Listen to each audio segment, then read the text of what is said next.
Salut les amis, bienvenue ou revenus sur la chaîne. On va faire une série de vidéos sur les fonds Savage, les fonds de studio, pour te montrer un petit peu comment tu peux les utiliser, comment les utiliser avec une modèle, quelles sont les différentes dimensions dont tu pourrais avoir besoin pour ton studio chez toi. Mais surtout, l'important, c'est qu'on fasse ça de façon le plus simple possible et que tu puisses vraiment te projeter pour comprendre comment est-ce que tu peux utiliser ça à la maison si tu planifies d'acheter des fonds de ce type. Première chose, on a deux petits stands pour la lumière Manfrotto. Donc ça, c'est ce que j'utilise d'habitude. D'ailleurs, ça, c'est la structure que tu peux acheter ensemble, en un, de chez Manfrotto, qui te permettra ensuite de mettre tous tes rouleaux en papier que tu voudras utiliser. Elle est extensible, donc tu peux aller très très loin et faire une structure qui devient très grande. Elle a un bon support. D'ailleurs, une chose que tu peux utiliser, c'est ces petits bouts de plastique de chez Savage. Ces petits bouts de plastique, ce qu'ils font, c'est qu'ils évitent que tes rouleaux se déroulent tout seuls quand ils sont sur la structure. Alors certaines personnes utiliseront ou voudront utiliser des clips que tu peux mettre évidemment sur le côté des rouleaux et ça évite qu'ils descendent. Mais c'est tellement plus simple d'utiliser ça en fait, ça coûte pas cher. Tu le mets de chaque côté du rouleau et il y a trois petits trucs ici sur la structure qui font que ça va rester en place et que ça va pas continuer à descendre. C'est très pratique, je te les conseille vivement. Je mettrai le lien ci-dessous pour que tu ailles jeter un petit coup d'œil.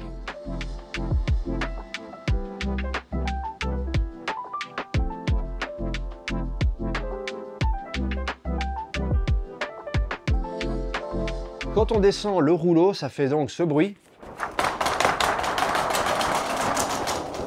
Mais après, il ne remonte plus. Parce que justement, on a les deux petits crochets sur les côtés qui font que le rouleau reste en bas. C'est très très simple, ça évite justement de s'amuser avec les pinces comme je disais avant.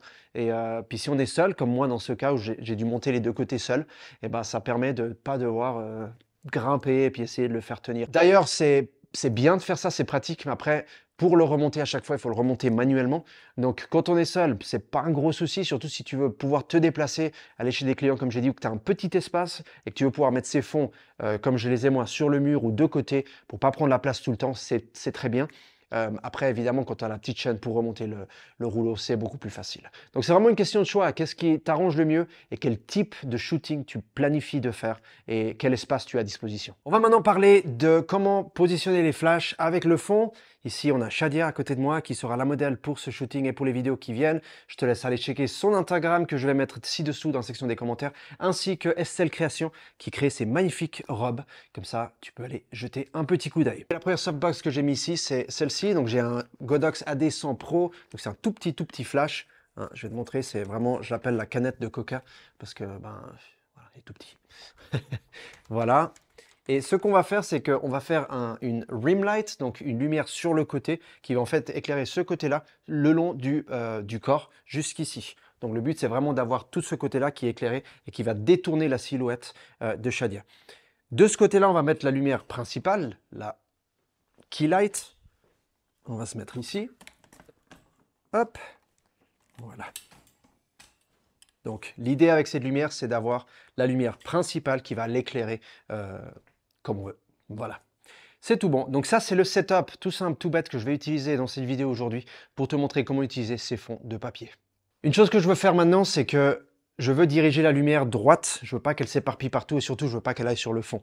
Pour avoir le moins de lumière possible sur le fond et avoir la lumière qui aille sur elle et qui soit beaucoup plus contrôlée. Et pour faire ça, on utilise une grille ou un nid d'abeilles.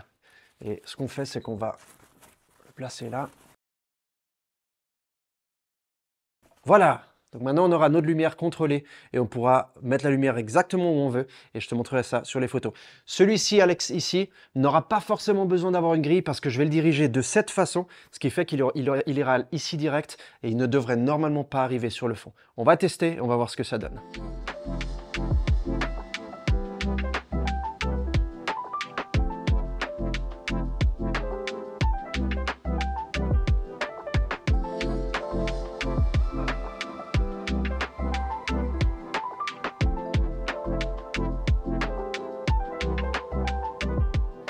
Petite parenthèse, j'utilise le GFX 100 S2 qui vient juste d'être annoncé, qui vient juste de sortir pour ce shooting, comme ça tu peux voir un petit peu les résultats.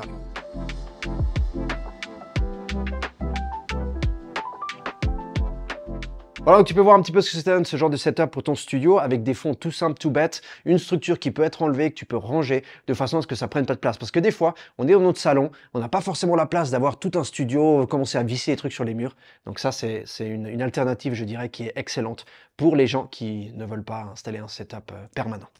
Voilà, donc je te retrouve dans la prochaine vidéo. Si tu as des questions, écris-les dans la section des commentaires ci-dessous. Et d'ici là, quand tu vas faire des belles photos, ciao!